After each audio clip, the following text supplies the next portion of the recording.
Today I want to talk to you about one thing that nobody tells you when you're starting a farm business like our Christmas tree farm. Now really this could apply to any kind of farm. It doesn't have to be Christmas tree farm, but we get so many inquiries from prospective farmers, people who want to start a Christmas tree farm, people who want to buy land and start doing something small like we're doing.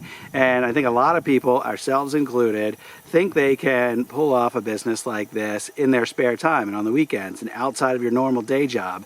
And there's one thing in particular that has really started to add up in terms of time commitment, and that's what I want to share with you today. It's one thing that no one ever told us about as we got into this business, and it's one thing that has really surprised me. And now mind you, I don't mind doing this, but it needs to get done, and it is taking up more and more of my time as we go along. So if you're in the position of wanting to start a small farm and you think you're going to do it in your spare time, and you're starting to quantify like how much time does it take to do the work and how much spare time do you have and all that kind of stuff, this thing is something that you're going to want to think about. Hey guys, I'm Phil Woods here at Woods Tree Farm. We are a Christmas tree farm in Central Virginia, just in our second year of operation, almost wrapping up our second year here.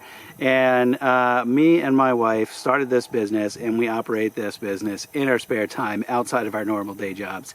And like I mentioned, there's one thing that I wanted to share with you here on this video that I think you want to consider. And that one thing is equipment maintenance and repair. And you don't realize when you get into something like this how much equipment you probably need. Some of it's want, some of it you want to have because it might improve your workflow, it might improve your efficiency. But the more equipment you have, the more time you're going to spend maintaining that equipment and fixing that equipment. Even if you buy new stuff breaks as well. So there's, you know, on our farm, and we've highlighted a lot of our equipment in our past videos, we have obviously the big things. We have 2 tractors, we've got a lawnmower, we recently acquired a 4-wheeler, and every one of those engines requires maintenance, even if they don't break. So your oil changes and air filter cleanings and, you know, monitoring the belts to make sure they don't get loose, and air pressure, and that's air pressure on the tires and all that kind of stuff. Anyway, lots of little things to check and maintain on each one of those vehicles.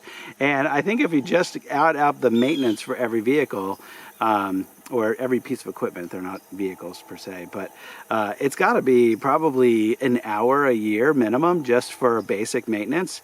That could be like 30 minutes for an oil change, and then 10 minutes here and there, checking air pressures, adjusting air pressures, adjusting belts, checking hoses, cleaning out air filters, all that kind of stuff. So every piece of equipment, I'm going to say it's at least an hour per year that you have. And then you have all of the small stuff, like your, we've got, you know, smaller lawnmowers, we've got a water pump that's gas powered, we've got a leaf blower and string trimmers, a couple chainsaws, and I would say pretty much kind of the same thing. I mean, they all need oil changes. I mean, the chainsaws and the all the 2-stroke equipment doesn't need oil changes, but anyway, all the equipment needs work. And you know, chainsaws need chains sharpened, the string trimmer needs its string replaced, they all have air filters that need to get cleaned out or replaced, they all have spark plugs that need to get cleaned or replaced, or at least checked and replaced. You generally don't really clean them. So anyway, that's what I wanted to share with you guys, because as our pieces of equipment, the count of our pieces of equipment has gone up, the more and more time that we spend on the equipment is also going up. And then you have all of the non-powered equipment, or, you know, the PTO powered equipment, the stuff that hooks onto the tractor, that all needs maintenance as well. So on the rotary cutter, your brake shear pins, the gearbox needs the oil checked, it needs the oil changed. The same thing for the tiller blades break occasionally. Fortunately, we haven't had any of those break yet, but that could happen and might need some work.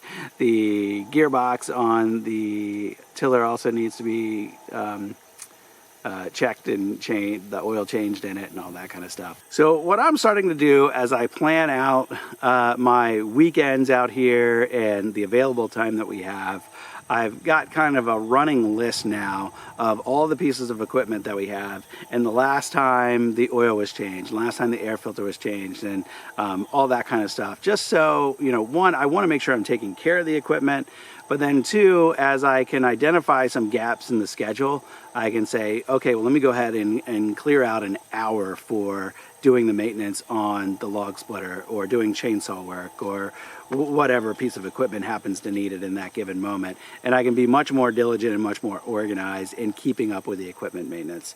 So that's what I wanted to share with you guys today. Just a little quick tip.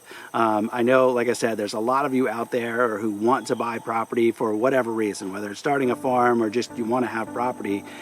That property needs maintenance. You need equipment to do maintenance, and that equipment needs maintenance and repair. So it's going to take up some of your time, and you should probably be budgeting in some of that time, because if you don't, you're going to end up leaving your equipment neglected, and then you're not making good use of that investment that you're making in all of your equipment. So thanks for watching today, guys. If you enjoyed this video, hit the like button, and if you're new to our channel, welcome. Glad to have you here. Hope to see some new names in the comments down below this video, and until next time, take care. I'll see you on the next one.